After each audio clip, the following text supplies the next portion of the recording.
ሰላም ጤና ይስጥልን ክብራትና ክብራን የቻናላችን ቤተሰቦች እንደምንላችኋል። የሰዓቱን ሰበር ዓለም አቀፍ ዜናዎችን ይዤ ቀርቤያለሁ። ከዜናዎቹ ጋር አህመድ ጥላውን ነኝ። እስራኤል ከጋዛ ጋር ባላት ድንበር አቅራቢያ የ500 ሚሊዮን ዶላር ግዙፍ የአሜሪካ ወታደራዊ ሰፈር ለመገንባት ማቀዷ ተዘግቧል። ይህ ሰፈር በእስራኤል ምድር ላይ የመጀመሪያ ትልቅ የአሜሪካ ወታደራዊ ተቋም ሊሆን ይችላል። ይህ ማለት አሜሪካ በጦርነቱ ፍጻሜ የጋዛን የማረጋጋት ጥረት ውስጥ ያለው ተሳትፎ ምን ያክል ሊጨምር ይችላል?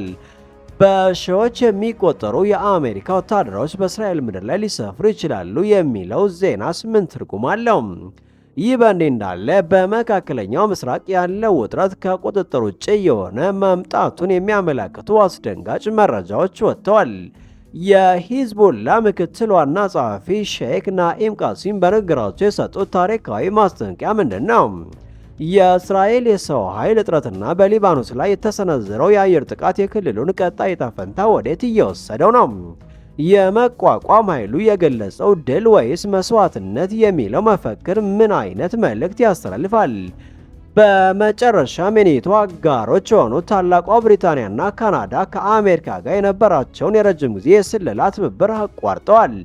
በካረቢያን ባህር ላይ የአደንዛዥ ዕፅ ጀልባዎችን ኢላማ በማድረግ በሚደረጉ የአሜሪካ ጥቃቶች ዙሪያ በተፈጠረው አለመግባባት ሳቢያ የአሜሪካ የስለላ መረብ እየተናደ መሆኑ የተዘገበ ነው።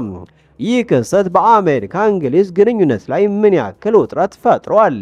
እንዲሁም የዓለም አቀፍ የስለላ ትብብር የወደፊት ዕጣ ፈንታ ምን ሊሆን ይችላል? ሁሉም ጥያቄዎች መልስ ያገኛሉ። አብራችሁን ቆዩ።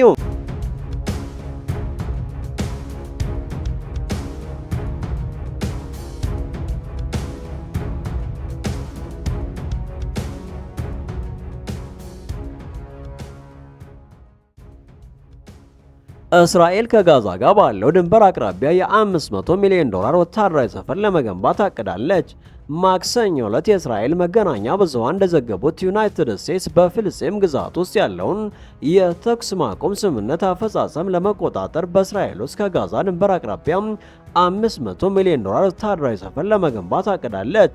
የእስራኤል ባለስልጣናትን ጠቅሶ እንደዘገበው ዋሽንግተን በድንበር አካባቢ ትልቅ ወታደራዊ ተከላ ለመፍጠር አቅዳለች። ይህ እርምጃ በእስራኤል ውስጥ የአሜሪካ ወታደራዊ እንቅስቃሴ ጉልህ መባባስ ተብሎ ተገልጿል።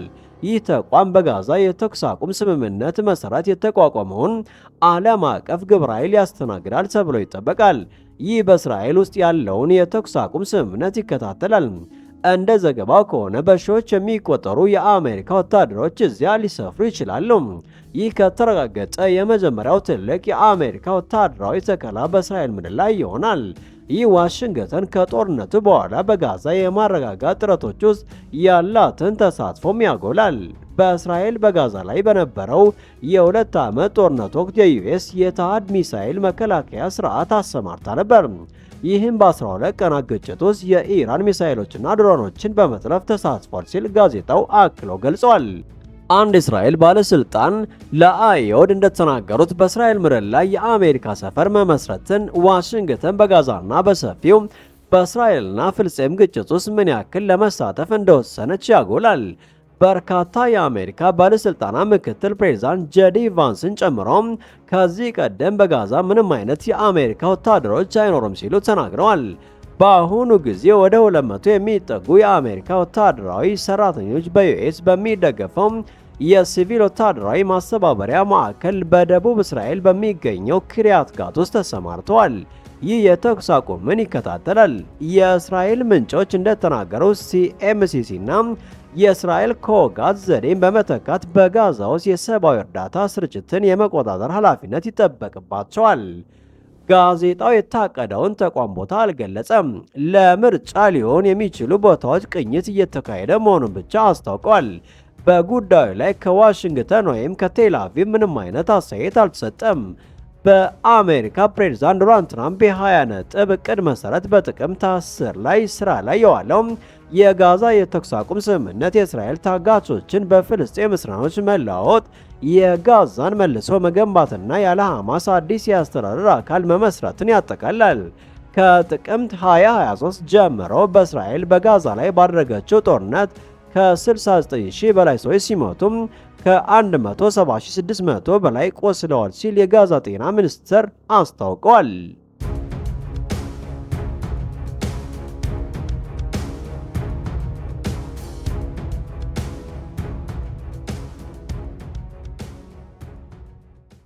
ይህ በእንዲህ እንዳለ በመካከለኛው ምስራቅ ያለው የውጥረት መጠን ከፍ እያለና ከቁጥጥር ውጭ የሆነ መምጣቱን የሚያሳዩ መረጃዎች እየወጡ ነው።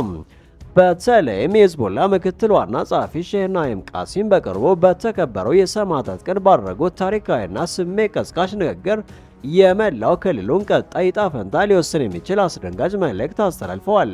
ቃሲም በንግግራቸው የኢራኑ ታላቅ መሪ አያቶላ ሰኢድ አሊ ካሜኒም የታጋቾችና የሰብአዊ ክብር ተሟጋቾች በማለት በአጽንኦት አወድሰዋል።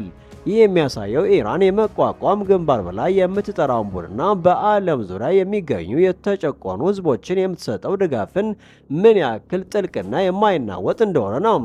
የኢራን በክልል ውስጥ ያለው ተጽዕኖ ከጊዜ ወደ ጊዜ እየጨመረ መምጣቱና በስትራቴጂካዊ ጉዳዮች ላይ ያላትን ወሳኝ ሚና የንግግር በግልጽ አሳይቷል። በተጨማሪም ሼህ ቃሲም ከዚህ ቀደም በእስራኤል ጥቃት ለተገደሉ የኢራን የቅዱስ ጦር አዛዥ ጀነራል ቃሲም ሱላይማኒ ከፍ ያለ ክብር በመስጠት አዛዥና ጀግና ሲሉ አሞካሽተዋል። ይህ ተግባር በሁለቱ ቡድኖች መካከል ያለውን የማይበጠስ ትስስር የሚያመላክት ከመሆኑም በላይ ለቀጣይ የትጥቅ ትግል መነሳሳትን የሚያሳይ ተደርጎ እየተወሰደ ነው። ይህ የቃሲም ንግግር በተደረገበት ወቅት ከእስራኤል በኩል የወጡ ሪፖርቶች እጅግ አሳሳቢ የሆኑ ወታደራዊ ችግሮችን ያመላክታሉ። እስራኤል ከፍተኛ የሰው ኃይል እጥረት እየገጠማ ሲሆን ይህንን ክፍተት ለመሙላት በሺዎች የሚቆጠሩ አዳዲስ ወታደሮችን ለመመልመል እቅድ ማውጣቷ ተገልጿል። ይህ ሁኔታ በእስራኤል በያዝነው የፍልስጤምና ሐማስ ጦርነት ውስጥ ምን ያክል እንደደከመችና የረጅም ጊዜ ወታደራዊ አቅሟ እየተፈተነ እንደሆነ ያሳያል። የሊባኖስ መንግስት የእስራኤልን በሂዝቡላ የጦር መሳሪያ ማከማቻ ስፍራዎች ላይ ወታደራዊ ወረራ የማድረግ ጥያቄን በአጽንኦት ውድቅ ማድረጉም በሁለቱ ሀገራት መካከል ያለውን ግንኙነት ይበልጥ አወሳስቧል። የሊባኖስ ውሳኔ ወዲያውኑ በእስራኤል በኩል ከፍተኛ የአየር ጥቃቶችን አስከትሏል። እነዚህ ጥቃቶች በደቡባዊና ምስራቃዊ ሊባኖስ በሚገኙ ስትራቴጂካዊ ቦታዎች ላይ ያነጣጠሩ ነበሩ። ከነዚህ ጥቃቶች ጋር ተያይዞ አንድ የሂዝቡላ ከፍተኛ አዛዥ እንደተገደሉ የሚገለጹ መረጃዎችም እየተናፈሱ ሲሆን ይህም ለበለጠ ግጭት ምክንያት ሊሆን እንደሚችል ስጋት ፈጥሯል። ሼህ ቃሲም በንግግራቸው የመቋቋም ኃይሉ በፍጹም እንደማይሸነፍና ድል ወይም ሰማዕትነትን እንደሚያገኝ በድፍረት መናገራቸው በሁለቱ ወገኖች መካከል ያለው ግጭት ወደ ከፍተኛ ደረጃ ሊያድግ እንደሚችልና የመካከለኛው ምስራቅ ክልላዊ መረጋጋት ሙሉ በሙሉ ሊናጋ እንደሚችል የሚያሳይ ግልጽ ማስጠንቀቂያ ነው። ዓለም አቀፍ ማህበረሰብ ይህንን አሳሳቢ ሁኔታ በቅርበት እየተከታተለ ሲሆን የሁኔታው ማባባስ የዓለምን ኢኮኖሚና የፖለቲካ ስርዓት ላይ ከፍተኛ ተጽዕኖ ሊያሳድር ይችላል የሚል ስጋት አለ። ዘገባው የዋናና የታይምስ ኦፍ ኢንዲያ ነው።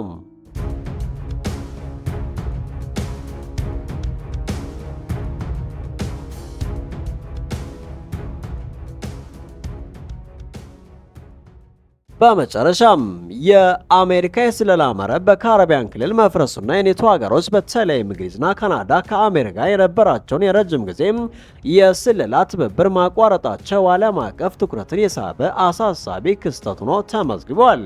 ይህ የሆነበት ዋነኛ ምክንያት በካሪቢያን ባህር ላይ የአደንዛዥ ጀልባዎችን ኢላማ በማድረግ በሚደረጉ የአሜሪካ ጥቃቶች ዙሪያ በተፈጠረ ከፍተኛ አለመግባባት ነው።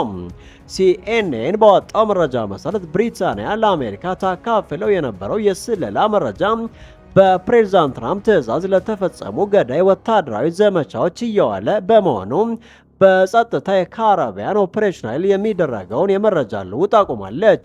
እነዚህ የአሜሪካ ጥቃቶች በደርዘኖች የሚቆጠሩ ሰዎችን የገደለ ሲሆን በሰብአዊ መብት ተሟጋች ድርጅቶችና ዓለም አቀፍ ተቋማት ዘንድ ከፍተኛ ትችትና ውግዘት ደርሶባቸዋል። የብሪታንያ ውሳኔ ከሁለተኛው የዓለም ጦርነት ወዲህ እጅግ ጠንካራ ከሚባሉ የስለላ ጋርነቶች አንዱ በሆነው በአሜሪካ እንግሊዝ ግንኙነት ላይ ያልተለመደና አሳሳቢ ውጥረት ፈጥሯል። ለንደን የአጋሮቿ መረጃ በንጹሃን ላይ የሚደርሰው ሞት አስተዋጽኦ እንዲያደርግ በመስጋት የአሜሪካን የአሰራር ዘዴዎች ሕጋዊነትና ስነ ምግባራዊነት ላይ ጥያቄ አስነስቷል። በሌላ በኩል ካናዳም በተመሳሳይ ምክንያት ከነዚህ ትብብር ራሷን አግላለች። የካናዳ መንግስት የስለላ ትብብሯ ገዳይ ወታደራዊ ተልእኮችን መደገፍ እንደሌለበት በግልጽ አስታውቋል። ይህ የሁለቱ ቁልፍ የኔቶ አጋሮች እርምጃ በዋሽንግተን ላይ ከፍተኛ ዲፕሎማሲያዊና ስትራቴጂካዊ ጫና ፈጥሯል። የዋይት ሃውስ በበኩሉ እነዚህ የካሪቢያን ኦፕሬሽኖች የአደንዛዥ ዝውውርን ለመዋጋት አስፈላጊና ሙሉ በሙሉ ህጋዊ መሆናቸውን ቢገልጽም የህግ ባለሙያዎች፣ የሰብአዊ መብት ተሟጋቾችና እንዲያውም አንዳንድ ከፍተኛ የአሜሪካ ወታደራዊ ባለስልጣናት የጥቃቶቹን ህጋዊ መሰረትና የሞራል እድምታ በተመለከተ ስጋታቸውና ተቃውሟቸውን አሰምተዋል። የአሜሪካ የስለላ መረብ በካሪቢያን ክልል መዳከም የቅርብ አጋሮቿ ሳይቀር እምነታቸውን ማጣታቸው የትራምፕ አስተዳደር ዓለም አቀፍ ግንኙነቶችና የውጭ ጉዳይ ፖሊሲዎች ምን ያክል ተግዳሮቶች እንደገጠማቸው የሚያሳይ ጉልህ ማሳያ ነው። ይህ ክስተት በአሜሪካ የክልላዊ ትብብር ታሪክ ውስጥ እጅግ አሳሳቢ ከሆኑ ፈተናዎች አንዱ ተብሎ እየተወሰደ ሲሆን በዓለም አቀፍ ደረጃ በስለላ ትብብርና በሰብአዊ መብት ዙሪያ ያሉትን ክርክሮች ዳግም አቀጣጥሏል። በቀጣይ የአሜሪካ መንግስት ይህንን ቀውስ ለመፍታት ምን አይነት እርምጃ እንደሚወስድና የኔቶ አጋሮቿን እምነት እንዴት መልሶ እንደሚያገኝ በጉጉት የሚጠበቅ ጉዳይ ሆነዋል።